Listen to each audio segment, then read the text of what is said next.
Hey, welcome to Scratching the Surface. I'm Jarrett Fuller, and this is a podcast about personal work and compassionate teaching. I'm joined today by Lucinda Hitchcock. Lucinda is a book designer, typographer, and the head of RISD's graphic design department. She's worked on books for the Metropolitan Museum of Art, Tufts University, and the RISD Museum, and her current research involves narrative, place, and the shape of language. This conversation happened last month, right as Lucy was coming off of a sabbatical, and so it was this kind of interesting intersection for her as she was re-engaging with her work again. We talk about the sabbatical and the work and writing that she did during that time away, but we also talk about her background in literature and writing and how design incorporates all of her interests. We talk about teaching and what it means to be a compassionate teacher and how the graphic design program at RISD is set up to foster inquiry both of its faculty and of the students. This is one of those conversations that I just find really inspiring and encouraging and hopeful even. I hope you leave it as inspired as I was during it. I think it's a really great conversation. If you're a fan of the podcast and want to help support it, you can become a member for $5 a month or $50 a year. Members get an exclusive monthly newsletter that features behind-the-scenes content, links and articles from former guests about design and writing and criticism, as well as previews of the upcoming episodes. Scratching the Surface is fully supported through these memberships, so if you would like to help with the ongoing production of the podcast, I hope you consider joining. Thank you for listening and enjoy this conversation with Lucinda Hitchcock.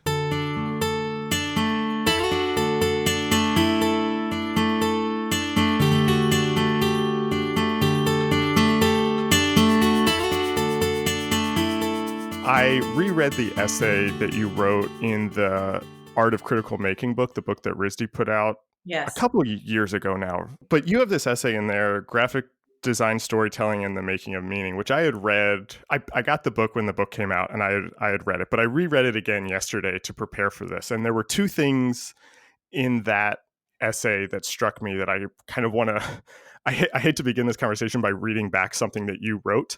But there were two pieces there that I thought were really interesting that I think could set up where I imagine this conversation going. And the first one is that you say that graphic designers are a type of cultural curators, and that graphic design is kind of the perfect profession for people who are interested in the convergence of visual form, concept, and story. And I really like both of those ideas. And the reason I want to start with that is because you originally studied English with a minor in photography and then also were taking classes in anthropology. And what struck me is it seems like that convergence of visual form, concept, and story was there for you from the beginning. And so I'm kind of interested in what you were interested in back when you were an undergrad studying all of these things. How did you kind of fall into those? What were you excited about and wanting to do? Well, I commend you for sort of being able to piece that together, because you're actually stating it more clearly than I've ever sort of recognized. Mm. The beauty of being in college at the time that I was in college, which was in the 80s, and being at a small liberal arts college in Ohio, is that we were sort of in a very privileged place of doing what was expected of us in a particular middle class kind of way. And coming to a place like Kenyon, I had always known, really since the earliest that I could remember ever being asked what I wanted to be, I always knew I wanted to be a teacher. And I sort of always knew I wanted to be a professor, that I didn't want to work with little kids, but that I wanted to work with older kids. And I always thought I was going to be an English professor because my entire family are voracious readers. And I think books were just our comfortable zones.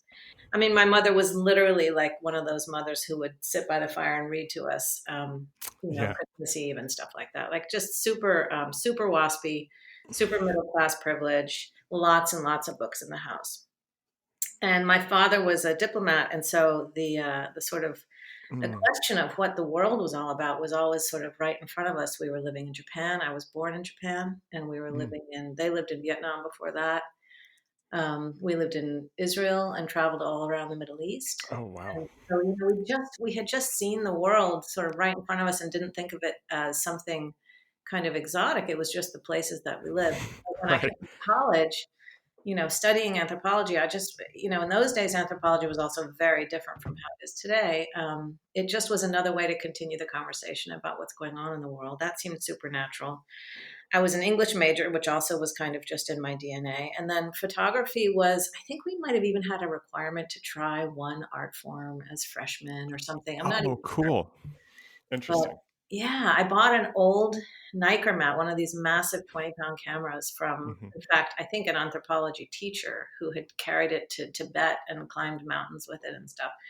And she handed me this old banged up thing and said, "Here, you should try this." And really, that was kind of the gateway to starting to think about not just images, but I think my first teacher, I'm going to say his name because I still think of him, Gregory Spade, who taught at Mm. Kenyon in the art department, taught me how to frame. Mm. And I couldn't draw my way out of a paper bag. I had to take color theory classes. Those were all fine. But once I got to framing and cropping, my world just like exploded. That was something fantastic. Um, yeah, so that's kind of the story of how we get from entering college to doing that stuff. Did you see I mean, just based on that, I have like 50 other questions that I could ask you, specifically about this kind of early idea of wanting to be a professor. But before we get to that, I'm curious. You think you're going to be an English professor. You're studying English, but you're also taking photography classes. You're taking anthropology classes. Did that feel did that feel like a bunch of different things? Like on paper that looks almost chaotic. Did it feel like those were all connected to you when you were doing all of that? Um, I think they were probably pretty disconnected at that time. I don't think Okay. any of us in college are sophisticated enough to see that they're all part of something. Yeah. But I think the thing that they were all part of was just growing up and being a learner. And I think Mm, that it's the space of learning that I came to really embody and honor and cherish while I was in college. And then I did grad school twice, so I'm clearly somebody who loves to learn. But also, in my teaching now, I feel like I want to replicate that. And I kind of sometimes want to remind students that the incredible fortune of being in a 4-year college, even for yeah. transfers who are doing it in 2 or 2.5 years, is Yeah. time to learn and time to grow. And it doesn't always have to lean you directly into an office chair somewhere, which of course is a reality we all have to face. But it's okay to take a beat and say, I know I'm going to get a job out of this. But Right. right now, I want to grow and I want to stretch and I want to think. And this is a cherished, cherished time that we sometimes rush through too quickly. So I do think while I was Yeah. in college, I knew that this was a precious time. I want to talk more about that. I have one other question just to kind of close this thread. Yeah. And you had mentioned that you went to grad school twice, and so your first time you went to Columbia, continuing to study literature, and then you went to Yale for MFA in graphic design. Yeah. And I don't mean to kind of gloss over your entire background or all of that in between, but to go back to that kind of statement in the essay about graphic design being perfect for people interested in visual form, concept, and story, when did you realize that there was this thing called graphic design that connected all of these things that you were interested in, or that might be a way to kind of bring all of this together in some way? Yeah. Probably teaching, honestly, Mm, when I was first out of grad school the first time, publishing and books seemed a really natural place to end up. mhm, And so when I was doing book design and doing book editing, in fact, I was an editor before I was doing any design. mm. Um, I had never even heard of the term graphic design, and I was literally sharing an office with Alvin Eisenman's daughter. And she was a little older than me, and she was married to the guy I was working for, David Godine. And I still had never heard the term graphic design. And Hmm. then literally for really stupid reasons, I think I had a boyfriend who was in New York and I wanted to be closer to New York. I was living in Boston. And I thought, maybe I should go to school again in New York. And then Sarah walked in one day and just said, my dad has this great program at Yale that you might consider. And it was really that casual. Hmm. Um, she said, there's a program, a master's program in graphic design. And I was literally working as a designer and an editor in a publishing company, and I hadn't heard the term graphic design. And I think it's because we were so focused on the production of books in a very specific way. Right. We hadn't unpacked. I had never even been sort of told that you could unpack this whole sort of bigger concept that tied in communication and communication arts and so on and so forth. And this is, again, late uh, late 80s, early 90s, I guess. And so when I applied to Yale, the feeling was like I would never get in. Sheila Brettville had taken over. She'd been there for a few years. I certainly thought I didn't even have this connection to Alvin Eisenman anymore, so that wasn't going to help me. But it turns out she was trying to build a cohort of people who were literate and who were thoughtful. And so when I applied, I got accepted, I think, because of the essay I wrote. And then it wasn't. What did you write about? Well, I'll tell you one second. The thing was that I hadn't heard the phrase, or I hadn't brought together all of these ideas, these notions of like cultural curation and stuff like that until I was all through grad school and in the space of teaching and then working with my colleagues. And honestly, that's where, in my mid to late 30s, that my sort of vocabulary around design and design education started to build. It certainly wasn't while I was a student. What I wrote about in my essay to get into Yale, I still remember so clearly. It was so naive, and yet, funnily enough, it's still a big problem in my mind. I wrote about the distinct separation between editorial thought, the verbal and sort of academic side of the editorial mind, and the production side of things, especially in the book universe, because that's where I was deeply embedded. It's almost a kind of Cartesian separation that was sort of declared many, many, many hundreds and hundreds of years ago, that like thinking in words, the wordsmithing had a kind of a privileged thought over here, and then carving it, making it visible had this other space over here that was somehow, diminutive or demoted. And I was making this big declaration that we needed to figure out how to bring these two things together, and that there was some form or some place or some platform that hadn't yet been invented where these two sides of the coin kind of came together in an equal way. That was my essay.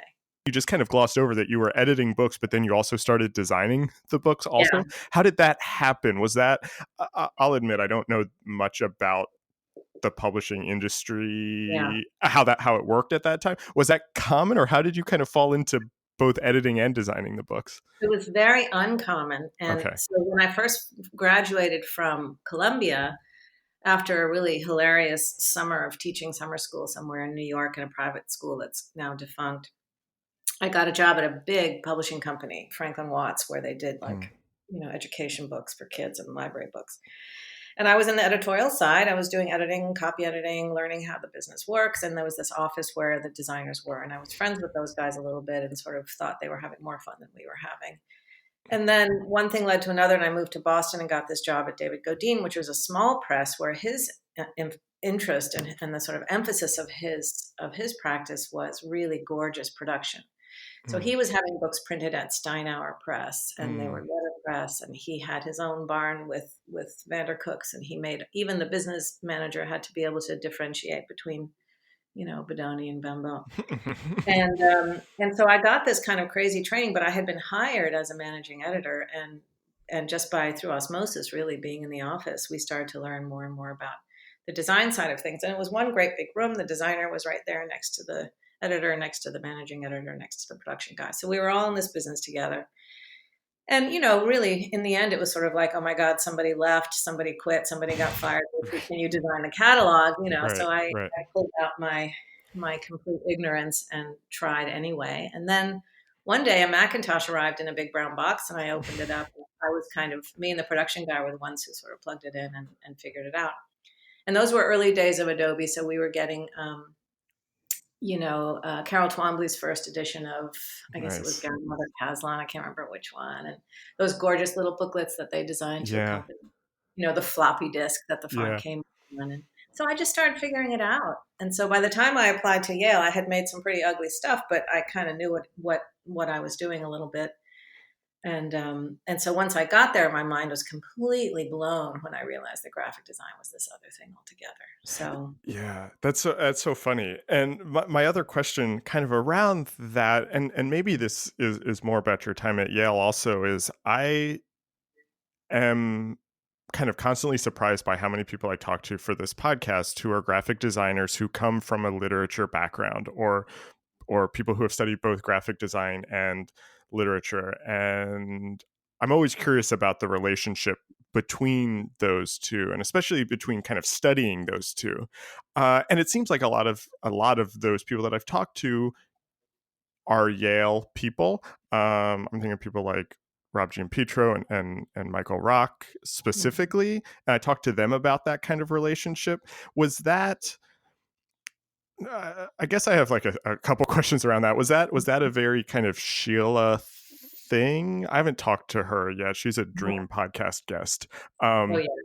But was that something that she kind of fostered? And then also, did you kind of see connections between those, especially saying you got into that program, kind of had your mind blown? Was it like, oh, this is kind of everything I've been doing all along, or this is not at all what I thought it was going to be? It was Michael Rock who blew my mind, to be honest. I mean, Okay. he was my teacher, and Sounds about right. we're probably about the same age. If anything, he might just be like 1 or 2 years older. But he had this ability to kind of lasso these complex texts he would give us in our seminars that were not necessarily from or about graphic design, and tie them together to the work that we were doing. What Sheila did that was amazing was just open the door for every single individual at the table to sort of figure out what their own personal story was. And she was the one who sort of helped me, even more looking back. I think I wasn't as clearly aware of this at the moment, but looking back, she was very generous in her signing to all of us that each of our own personal and individual stories counted. Oh, interesting. So much later in life, when I was working with colleagues, developing projects or curriculum, and I remember more than once hearing faculty say, oh, let's not make another story about your grandmother, or let's not make another project about your personal history. And I would always get this little sort of Sheila voice in my head saying, hold on a second, those personal stories are everything. Like, that's what makes us who we are. So how to balance this sort of, communicating in a universal, quote, in quotation marks, kind of way with the truth of your own stories is something that I've always been really interested in. So I definitely credit both of those guys, Michael and Sheila. And then also just dumb stuff. Like, it happened to be the time when Emigre was kind of blowing up and still in the large format. And so I collected all of those and just thought, like, this, just like this is what I love. And that moment where I was seeing language, typography, form, meaning, discourse, argument come together on paper in these wacky forms was just like so satisfying. And were you still? I want to connect this to teaching, because you've brought up a couple of things about teaching already. Were you still thinking I'm going to be a professor? Was that that part of your life still there, or were you thinking I'm going to be a graphic designer and I'm on this new path now?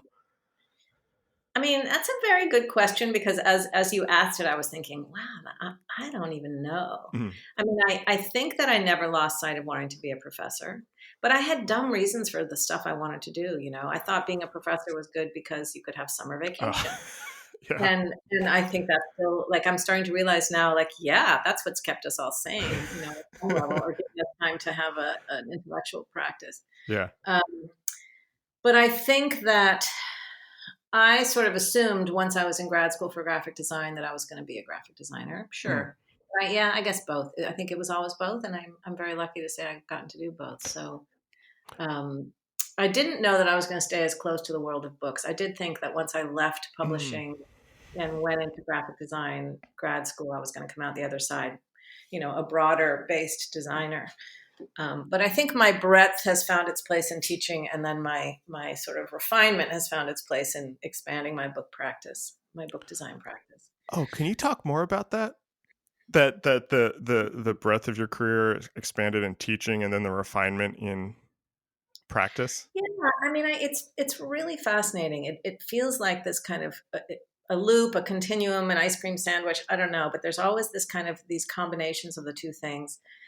I'll start with the refinement issue. I have never been able to shake my complete obsession with pure typography too. So while I love the emigre stuff and I love the wacky 1990s, I can still sit down and make a book and get more happy just like, refining rags and letting the type really sing on the page. At the same time that I want to evoke the spirit of the content and make it contemporary if it needs to be contemporary, or really mess around with the materials if I have any freedom, which I rarely do because the budgets are always so tight. But all that stuff is it's like somebody who's really good at knitting or building stone walls. You just love the craft of it. So Yeah. that's happening on one side. During my sabbatical, I started a bunch of other sort of art practice things that we can talk about later, Yeah. maybe. Yeah. But Yeah. but then, so like book design's always been a thing. I have shelves groaning with books that I've designed. I've done a lot of stuff for the Met, for the MFA in Boston, for Tufts Gallery, for Godine still. And then the teaching is this other place. The teaching is where my liberal arts brain can live. Mm. And I'm lucky to be absorbent enough and wide awake enough and elastic enough, even in my mid 50s, which is where I am now, to to be able to see what the students are surrounded with and what they're concerned with and what they want to do. And while I may not ever grow up to be a great coder, I've actually taken um, a few classes in HTML, and I can hack my cargo site, and I sort Yeah. of I know how to inspect elements, and there's something very poetic about all that. Hmm. So the digital tools, the platforms, the political concerns, the social concerns, the aesthetic concerns of students continues to be of great interest to me, and I most of all just love if I can in any way help shape them to be good humans. I'm never bored. I always try to wake them up. And I like the performative aspect of teaching. And so it's Yeah. messy, it's human, and it's dramatic, and you just have to be so stretchy, like a big rubber band to be a teacher, I think, in this day and age, because you've got to include so many things. Yeah. It's so interesting. And the reason I asked about the kind of the breadth of teaching and the refinement of practice is that's kind of something that I've been thinking about over the last Mhm. year, just for myself. And so I'm sorry about making this about me for the next No, 5 minutes or so. this Um, is a conversation. but I was always interested in teaching also. And I remember like very clearly I think it was my sophomore year of college, my advisor, who was also the head of the design department, in a meeting for something, for scheduling classes or something. I was in his office and he just like looked at me kind of offhanded comment and was just like, well, you're going to teach someday, right? And I just kind of like filed that away and was like, yeah, I'd like to do that sometime. And I always kind of wanted to do that. Um, Mhm. and then over the last 4 or 5 years, I've started teaching, and uh each year I'm teaching like more and more, and then the actual kind of design side, the like client work, is less and less. Mhm. And I I kind of have been like wrestling with that lately of, which one of these am I kind of fully committing to? Am I just kind of stretching myself too thin? And I kind of realized, well, even if I was like doing more client work, I wouldn't want to give up the teaching. Yeah, And I think I had always kind of historically put so much into the practice side that all of these things that I'm interested in, both the visual side and the intellectual side, has to go into the stuff that I'm doing for clients, and that teaching has kind of freed that a little bit for me, where I can just kind yeah, of like make stuff that just looks cool now, and then I can use that other side of my brain in teaching, and that teaching is actually where everything happens, and then the client work can just be this other thing. You know what I that's right. mean? Yeah, well, I think you're seeing the side of you that clearly is drawn to the relational aspect of teaching. That you're not up there professing at a podium. You're in here like working with humans in a Hmm. in a collegial way. I'm sure of it Yeah. because I haven't seen you teach, but I'm getting to know you a little bit. I think that's probably true. And that beautiful sort of human connection is a really important practice in and of itself. And we sometimes, don't give that enough mention. Hmm. That teaching is part of our practice. It is part of how we stay real and stay in touch with people. Right. And design is nothing if not, a sort of a vehicle for many different ways of communicating and connecting with people. And so, that's not to say if you're a 100% designer making lots of cool things that you're not connecting to people, but it just means that you're allowed to sort of underscore that part of your practice as a teacher and put that right alongside the other thing and say it's all okay. It's Yeah. all fine. Yeah.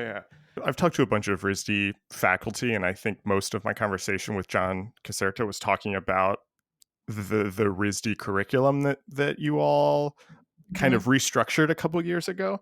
But now hearing the way that you talk about it, my conversation with John was very much kind of about um, setting up that curriculum. But hearing you talk about kind of the people side and the human side, and talking about learning from Sheila the importance of kind of bringing yourself to the classroom and these personal stories, that seems very connected to what you're trying to do at RISD. How did that kind of come about as not just a this is a good thing to do, but we should actually build our curriculum around this? It's now, let's see, 2014 was when it started. So it's 5 years or so that we've been doing it. And just briefly, it that we're doing is just this core course that runs through the 4 semesters of sophomore and junior year, DS 1, 2, 3, and 4. And the genius of the structure, and this is where John and I are good buddies, and we're very different. His brain is very systematic, Yeah. extremely cool, very orderly. He can really make things happen. And I think that, our colleagues would probably all say that that was true. Like he's the guy who, knocks down the walls and makes the gorgeous new building for our design space. Mhm. I'm the person who's going to, come in and kind of look everybody deep in their eyes and find out what they're feeling and what's going on. And that's how we are. My interest is in the sort of, maybe it's anthropological. I don't know. Yeah, yeah, And so we're a good team. And in fact, our new faculty, we have a fantastic new faculty this year. I'm so excited. And it's just like stretching and stretching as people have retired and people have left. We've just now got this incredibly vibrant and really crazy mixed up group of people, which is lovely. But yeah. anyway, so the main thing is that John's genius allowed for this structure to mean that, there's 5 sections. We always have about somewhere between 60 and 70 sophomores. So we break that up into about 5 sections, and each teacher leads a section, but all the teachers work together to create the units. And so a Mm. unit of study is always prompted with a question. And so the question is presented by all the teachers together. Usually one person kind of leads it and does a little talk. And then everybody goes off into their sections with their section leaders and investigates that question. And what Mhm. I love about this is that it doesn't matter who is on sabbatical, who's retired, who's coming in brand new. You're always working with a team, and so you're always supported. Mm. And I love that in its ideal form, it's perfect. In its reality, by the time the students are at their second, third semester of questions, they're starting to roll their eyes about, oh my God, here we go with the questions. Right. So we do have to sort of look at it now and think about where we might make some adjustments. But I think the main sort of focus is that the early semester is about sort of an intro to the field. As we build, they learn to do sort of concept and synthesis. By the third semester, they're starting to be more expressive, thinking about politics, voice, activism. And then Mm. by the fourth semester, they're supposed to be thinking more about practice and the profession. And all of this needs some refinement, but in structure, it allows us to do so many things because we're not tied to the sort of the previous model where there were courses that had names like Making Meaning, which was a terrific class. I wrote about that in that article Yeah. in the RISD book. But that class was called that class and had the same teachers in it for 15 years, and that starts to get really kind of static. Mm. Static. Mhm. That's the right word. Stasis had set in. And so what this means is that every semester that it's taught, DS1 starts with a new crew of people. Maybe it's the same ones, maybe a few different people, and they rewrite the units based on what's happening in the world and what people are interested in. And then the teachers get to teach a little bit to what they're interested in or what their expertise in. So if somebody comes in and does something in programming, they might be the only programmer among the faculty, but they'll still set a project that's to their specifications and their interests, and then we get help in lots of different ways, working out how the different teachers are going to teach to that. So it's really collegial, and when it works, it's really a beautiful thing. I have a question about that. That this is another kind of selfish question that I've just been thinking about generally, and I don't really have the right words yet to articulate. The only word I can think of is balance, and that's not exactly what I mean. But Mhm. I've found that the classes that I enjoy the most teaching and the classes where I feel like the students seem like they're getting the most, or doing more interesting things, are the Yeah. classes that I kind of selfishly make about the things that I'm interested in or the questions that I have. And Right. I get that, and that makes sense. But I always wonder. I have this kind of fear of just turning my students into mini Jarretts, and like I don't want them to have the same questions that I have, or to just do the same things that I do, or make the same kind of work that I make. And I'm always wondering about that kind of, again, I don't know the exact word. I keep saying balance, but I don't think that's quite right, of setting up a structure where I can ask the questions that I'm interested in, but it's also about students asking the questions that they're interested in, and then going back to what you were saying earlier, bringing their stories and their lives and their interests in. How does in the system that you've set up, what is that kind of I don't know, reciprocity, I guess, between faculty interests and student interests? It's a really good question, and it's one that is terribly important to sort out, because I think it can backfire if it's too much about the faculty interest. There's no Yeah. question. On the other hand, if you think about any sort of academic setting, let's say a Brown University course, you're not gonna do like a history of um, I don't know, Chinese literature, for example, if the teacher teaching it isn't like 100% on that, Right, right, it just wouldn't be possible. So the idea that you would teach something you don't know or that you're not interested in just seems foolhardy to right, me. right. So just starting with that as kind of a point. But so let me give you an example of some of the questions we ask in this curriculum.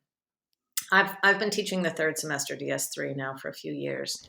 And one of my great interests is the relationship between a person and a place. Mm. A long time ago, I read Lucy Lepard's incredible book called The Lure of the Local.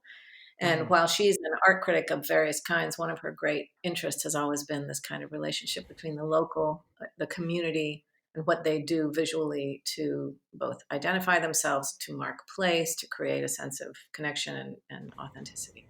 Anyway, she's one of my great heroes.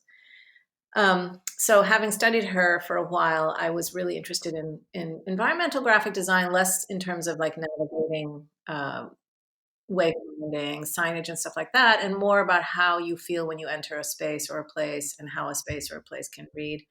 And I've done a ton of research on memorial design, particularly in Mm. Berlin, around the Holocaust and stuff like that. So one of my questions for this assignment is, how can you create narrative experiences that connect people to place Mm. using the tools of maps, mapping, data gathering, and design? So what I've done there is I've said, we're going to go and investigate a site, and each student is encouraged to choose their own site. And so while it has to be a real site in a real place where you can stand, that you can get to near where you live, and it can't be in your memory and it can't be a website, Mm. Mm. um, they then have to go through numerous steps of investigating it. And once they've got all this material from gathering data, from essentially mapping it as a verb, that I borrow that term from Peter Hall Yeah. and Janet Abrams in their fantastic book.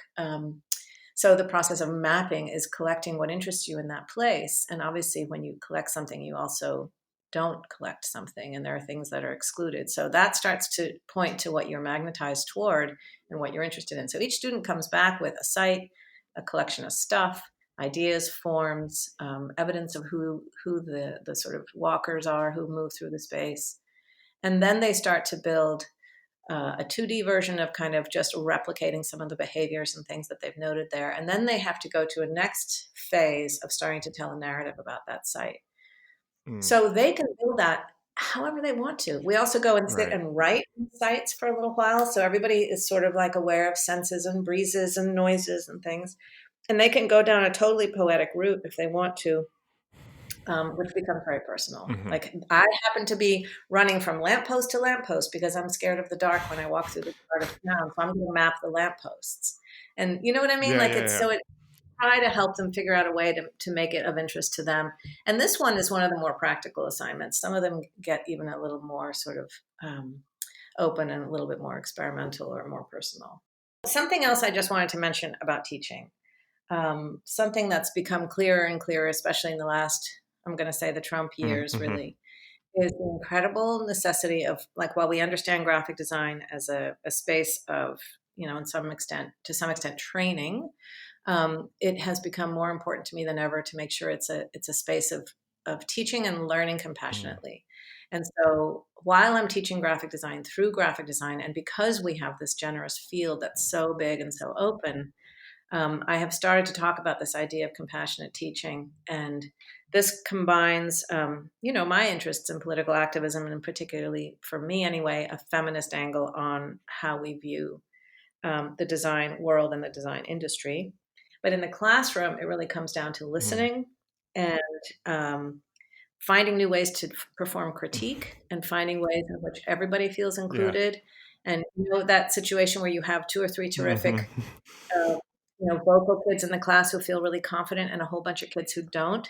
Like that, I used to be like, okay, I'll have three kids who talk, and everybody else will be quiet. And now I don't let that go Yeah. anymore. Now, instead of insisting that everybody talks, which also Right. doesn't work because for some people it's just not who they are, I'm finding newer ways to engage silent critique using Slack, using Google Mm. Docs, changing it up every week so that we can meet in smaller groups and have really different ways of engaging our actual bodies and our voices so that everybody feels like they're learning. And so that's just something I really wanted to say about how like it's exciting to keep changing as a Yeah. teacher. And this has been, a slope kind of leading toward this moment where it became very evident that we had to change quite quickly. You're asking these questions in the classroom, and maybe this will connect to the sabbatical a little bit too. And your website is an interesting mix of what I'm going to call kind of traditional client work and Yeah. very personal projects. And I'm wondering about the relationship or the overlap between those three things. Kind of what's happening in the classroom and the stuff that you're asking there, and these kind of projects and prompts that you're giving to your students. This work that you're kind of doing for yourself or coming out of your own personal experience. And then this work that you're doing for clients that are, like you said earlier, Mhm. the books and things like that. Do those it's kind of an updated question to when I was asking about when you were studying all this stuff in undergrad. What's the relationship between all of those, or how do those influence each other, or kind of start to connect with each other? It's probably too easy, too lazy of an answer to say this, but when I was in school I was very lucky to have studied under Dan Friedman. Yeah. Dan Friedman's life was cut very short in the 90s. He died, way too young. But one of the things he said to us was celebrate schizophrenia, celebrate the ability to be interested in and do many kinds of Mm-hmm. things. And so I have held that advice so tightly because I just would die if I was just doing one Yeah. thing. And I feel so happy and blessed to have found a place where it's perfectly legitimate to do this, book for the Metropolitan Museum, which has nothing but white canvas and a Lucio Fontana slice down the center, and then to go make my crazy newspaper club stuff about poetry and mushrooms. Right. Um, and I think it's because we are really complex beings, and we're living in the most upside down world anyone has ever seen. So we are all kind of grasping for how we make sense of it, Yeah. and Yeah. I think that the joy of finding a place of beauty, whether you like to cook, or whether you're an aesthete and you just want to look at certain things, or whether you're a collector of small white rocks, or whatever you do, is your way of making sense of this crazy world. Yeah. And then in the sort of in the design practice, you're kind of making sense again in another way, but with a very particular client in mind, or a very particular goal. So that the delight of being able to tell somebody else's story for them, even if it's as simple as making a catalog for an exhibition, and then being able to go back and walk in the woods and collect mushrooms and come home and make a spore print with it. That's its own kind of celebration of the sense Mm. of the natural world. that gives everybody who involves themselves in nature, I do believe this, a kind of a place of peace and meditation and the ability to kind of make sense of things, and remember the world that we're living in. Not to be corny about it, but it's kind of true. So there is a kind of sense to it. And also, graphic design is such a generous field. It's this massive umbrella under which we can do everything from like serious critical theory and talking about how we're communicating to one another as humans in this world, Yeah. to the politics of design, to, making a container for your poetry, Yeah. all of that and more. Yeah, I love that. It actually like makes me feel better about asking the question that I was trying to figure out a way to ask you before. And I don't I hope this isn't too reductive or not interesting, but I want to talk a little bit about process and the idea of kind of process and working itself.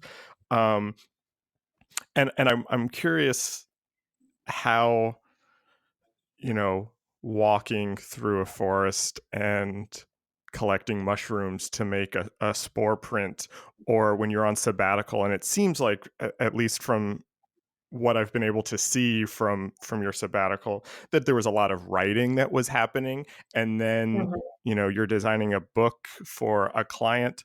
How is the process different? Is the way of working and thinking different between all of those, or have you kind of developed a way to kind of whatever the output is? There's some similarities between them. You know what I mean? Yeah. I think romantically, I want to say there are similarities, but I think realistically, there are times when they're really, really Okay. different. And, Okay. part of it is that sort of, you know, Jared, I wonder if you're the same as me. Like when you're sitting down to do some typography, whether it's a 300-page book or whatever, you get pretty like engaged and in detail oriented and kind of obsessive about Yeah. it. Yeah. Um, and it gets your focus gets pretty narrow, Yeah. you know, sometimes so narrow that you actually need somebody to come bonk you on the head to Yeah. wake you up a little.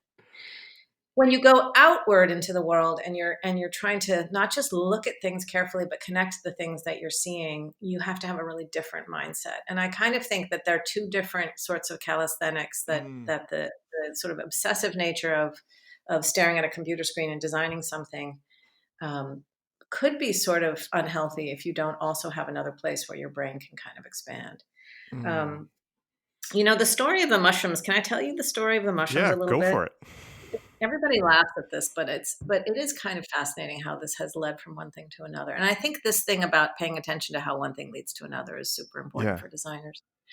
Um, so like my sabbatical had happened. I was like in the very first month. I hadn't gone on any of my residencies yet, and a friend of mine called me up and said, "I'm buying a mushroom class for my husband for his birthday. Do you want to come?" And I had never given mushrooms a thought. Seriously, like I like to eat them, okay, Yeah. whatever. I hadn't really thought about it. So I went to this class, and the guy was teaching us all, of course, about identifying them and finding them and eating them. It was nothing about art specifically. And then at the very, very end, he showed one more slide, which was a spore print. And he said, "Oh, yeah, some mushroom hunters also like to cultivate their own mushrooms. And so they make these prints in order to collect the spores." And then he closed his laptop, and that was the end of that. And I went home thinking, like, wow, I wonder if anybody has ever done this as an art form.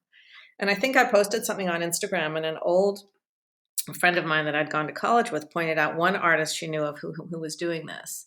And I really couldn't find anybody else who was doing it in a way that interested me except this one guy. And I can't remember his name now. But I think he was ordering his mushrooms from China and getting these really massive exotic mushrooms that made incredible prints. And I was like, wait a minute. I think that the thing is that walking and looking for them becomes its own art form too. So first I just started walking, and I was started walking with intention. And this phrase walking with intention started to click for me as a metaphor for so many things. Then I'm walking along the Seekonk River here in Providence, having also, by the way, started paying attention to my own ancestry during this time of sabbatical. This is, I think, I'm starting to think this is like an addiction for people who are about my age.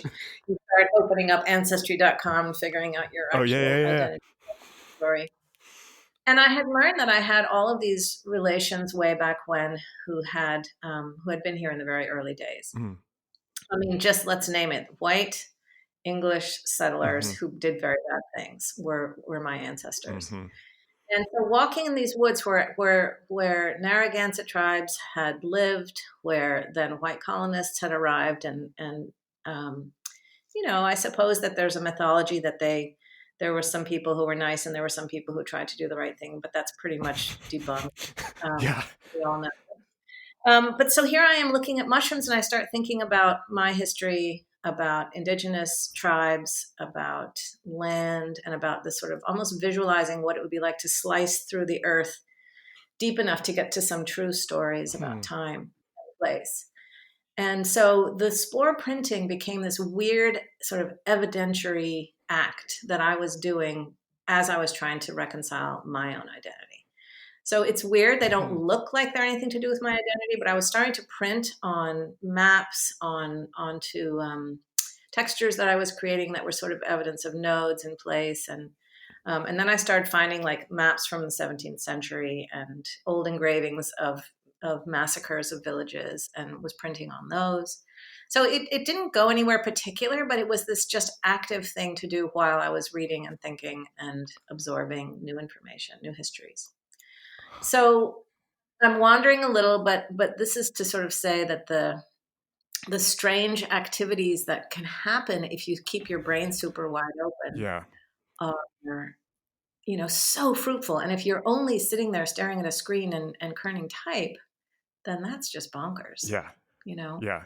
or it will drive you bonkers, which I think it did drive me bonkers. And, I would like sabbaticals every 7 years. So for 7 years, I'm like teaching, teaching, teaching, prepping slides, prepping things, then being department head, and then rushing home and designing a massive book for a museum. I was tired. So to have this year of introspection was just so I amazing. want to talk a little bit about the sabbatical, and you had this time, and you're kind of talking about like being able to spend time to just kind of think and wander. And like I mentioned earlier, it seemed like a lot of what you were doing was also you were doing a lot of writing, and I'm curious about that time and what kind of came out of that time, and how writing has found a way to be a part of your practice also, and just Mhm. kind of what was that like, and what were you kind of working on and thinking about? I don't know how many of the listeners here know about Design Inquiry, which is an organization sort of loosely housed in Portland, Maine, because one of the founders, Margot Halverson, lives there and teaches at Maine College of Art. But I think it was Margot, a Dutch designer called Mella Hammer, Peter Hall, who now teaches, I think, at Central St. Martin's in England, and I'm probably forgetting one or two people, sort of started this organization 10 or 15 years ago. Originally, it was kind of a series of summer classes in Portland in the school buildings, and then they decided they wanted something more communal. In fact, they had this lovely idea about how the best conversations happen sort of, in the hallway after dinner or by the water Right. cooler, and how could they make a place where those were the conversations we were having all the time. So they started this thing in Vinyl Haven, which is an island off the coast of Maine, and it's hard to get to, and you have to take a ferry, and then you stay in some creepy old, often haunted farmhouse, and it's usually really mosquito-y, and there's this whole kind of discomfort to getting there and being there, and then communing with 20 or 25 people, cooking together, making work together, presenting work. And I've done this residency several times, but I decided to bracket my sabbatical with one at the beginning in June, and then at the very end of my sabbatical, I did another Mm. one in just last June. And I was so lucky that it just happened to line up that the theme, because I have a new theme for each design inquiry. The theme this past 2018 was rewrite, was the Mm. title. And it was like, write. And so it was about writing, but it was also about sort of the metaphor itself of rewriting, revisiting, redoing, rethinking. And one of the people who they invited, a woman named Holly Willis, who is a dean at University of Southern California. I hope I'm getting that right. Um, is a terrific writer and is a terrific teacher of writing. And so just kind of by chance, everybody was doing little presentations. Holly sort of stepped up and said, I have a few writing prompts we could do. Mm. And she got us all going. And, I'll never forget sitting on this porch and the sun is shining down and we're looking out at this sort of rocky coast. And she's giving us this wacky writing prompt that was kind of in pieces where it just says like, okay, list three things like, you know, a bed you slept in that wasn't your own. What was in the room in the room where the bed was that you slept in that wasn't your own, and these little Mm. sort of chunks of kind of building. And then she would give some kind of advice and say, okay, for half an hour now, see if you can piece all this together into a coherent form, but you have to emphasize, X. I don't remember exactly. But by the time that one exercise was over, I was like, oh my God, I am so happy. This is a thing that I've been wanting to do for so Mm. long. I've been struggling with, much more sort of prosaic writing, the kind of stuff that you read in the RISD book. And this is much more what I want to do because it was raw and it sort of everybody kind of dove into personal spaces because when you're sitting there on a porch and somebody suddenly says, go, Yeah. the only thing you really have is your own inside of your own head. So anyway, design inquiry and the rewrite thing launched this group of people who, even after the inquiry was over, they last a week. Everybody wanted to get together, and so once a month we would Skype. Mm. Holly would send prompts, we would write, we would deliver them to each other, and then we would Oh, discuss. wow. So it really became a writing group, and the folks who stayed with it really, I think, grew immensely. And we're gonna probably pick it up again. So one of the publications I made over my sabbatical was a container for all the things I wrote through that year of writing together with that group. And then the design inquiry on the tail end of my sabbatical was a revisitation. We decided we kind of wanted to invite the same people back. Mm. And just as a little shout out to Design Inquiry, they are having an exhibition and a series of events in Portland starting October 3rd or 4th called Future Perspective. And because they've been so busy preparing for this show, they weren't going to do a design inquiry at all this past June. Mm. And they realized they could probably host one that was sort of much smaller and that invited back the people from the previous year because it had been particularly successful. And so this DI was only 10 people and very focused on those same folks who had been in the writing one. And so the theme there was view askew. And there was a lot of work made and presentations made that had to do with sort of how something got turned on its head or seen in a new way. And I ended up making a publication for that for one of the prompts I did there. I had everybody do a scavenger hunt about trying to understand the place where we Oh, were. nice. It was nice. But anyway, so those two things bracketed the sabbatical, and then within the center of the sabbatical was these many months of understanding that I was now in a space where I could freely write as my creative sort of Right. practice. And then doing a lot of reading. I think the books that I read that stuck with me the most was An Indigenous People's History of the United Mm. States by Roxanne Dunbar Ortiz. And what she does in her book is to pretty much dispel any of the myths that Americans have safely stayed connected to about our relationship with Native Indigenous Yeah. peoples when settlers arrived here. And then another book I read was called The Barbarous Years by a Harvard historian whose name I don't remember, but I listened to it because it was so dense I couldn't quite. Yeah. And he just kind of talked about the way in which the 17th century especially was just barbarous everywhere, and that humans ideas about punishment and about the value of human life and the sort of the ability to inflict pain as a kind of part of culture. Like it was just a fascinating read to kind of put into context where we are today. Oh, interesting. And it actually was weirdly positive in the sense that I feel like we had actually made a lot of progress, Mm. But as we continue to try to, dispense with some of the mythologies, it's good to remember that people were really brutal to each other Yeah. in every part of the universe for many, many hundreds of years. Yeah. I'm like halfway through the that special New York Times Magazine 1619 Yeah, project, and it's the same same kind of idea. that's wild. Do you also listen to the I do. Daily? I haven't listened to the 1619 podcast yet, but I've heard Yeah. it's good. It's a very good listen. The other book I would recommend is something else that I read while I was on sabbatical was a fictional book, but sort of based in history or based in the present. Tommy Orange. The book is called There, Oh, There. I don't know that. I've never heard of that. And he's a very young writer from California who I think is part Arapaho and I'm going to get it wrong, so I'm not going to say, but he's a blend of two native tribes.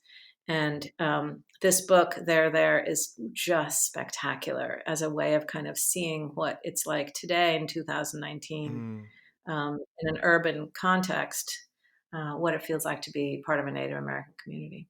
I'm very interested. You have this time where you have all this space, and you can kind of reflect and work on these things that are important to you, and now you're back kind of in it. Mhm. How do you see that time changing your work going forward, the time from the work from the sabbatical and kind of that space, now that you're back teaching, back from sabbatical, back to leading the program, back to client work? And are there things from that you're wanting to kind of incorporate into the work? I think that's a terrific question.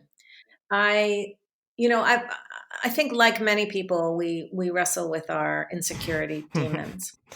And one of the things that I feel like I was able to grapple with a little bit over this year was recognizing permission for myself to do my own work, Mm, and that my own work didn't have to look like anybody else's and it didn't have to check any mm, boxes, you know? mhm.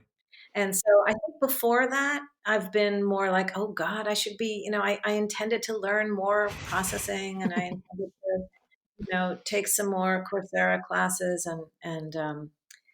and while I didn't do as much of that as I wanted to, although I did teach myself glyphs now, so now I can design typefaces.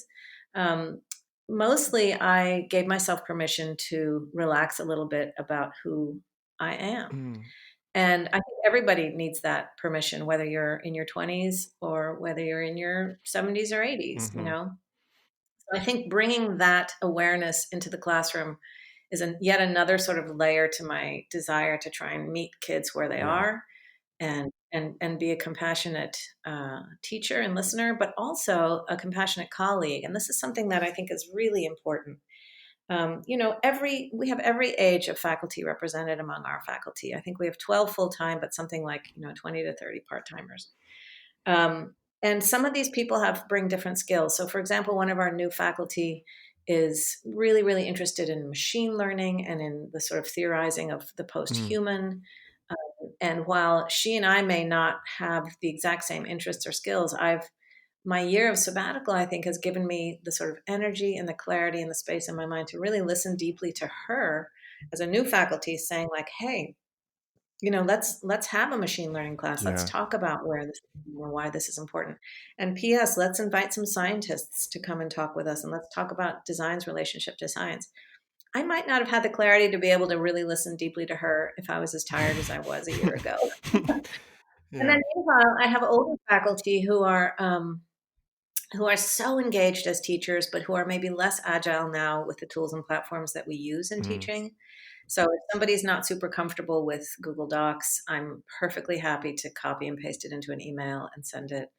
And, again, that sort of trying to be generous to meet people where they are. You can't just do that with your students. You also have to do it with everybody around you. yeah. And, it's easy to say, like, I'm still yelling at my kids, but my own children, Right, right. once I come to work and I'm behaving myself, I do feel like the sabbatical was a time where I got my bearings about really what kind of a teacher I wanted to be right now Yeah. in this time. And I work closely with Paul Solelis, who is right now the head of the grad program for a short time. Bethany Johns is the head, but she's away for a little bit on Oh, sabbatical. And Paul and I talk a lot about this idea of meeting people where they are and recognizing everything that they bring to the table as a yeah. benefit to the conversation, and then seeing how we help them move Yeah. forward. I love that. That's such a it's such a nice way to just kind of live in the world, and a a really kind of inspiring Yeah, way to kind of wrap this up also. it probably sounds a little No, too, a little too soft and too nice, and I should probably be much more edgy about everything. But I tell you, I've done yeah. that, and No. in the end, it's just us Yeah. here. No, I think you're right. I don't think it comes across as too nice at all. I actually really I like think it, and find it really inspiring. And as I found this whole conversation, I feel like this was such a nice conversation that has helped me kind of figure out a lot of things that I was thinking about recently also. So thank you so much for being on the podcast. I enjoyed this so much. You're very welcome. This episode was recorded on September 7th, 2019. Our theme music is by Andy Borgasani. We're on Twitter and Instagram at Surface Podcast. You can find us wherever you get your podcasts and at scratchingthesurface.fm. Thanks for listening.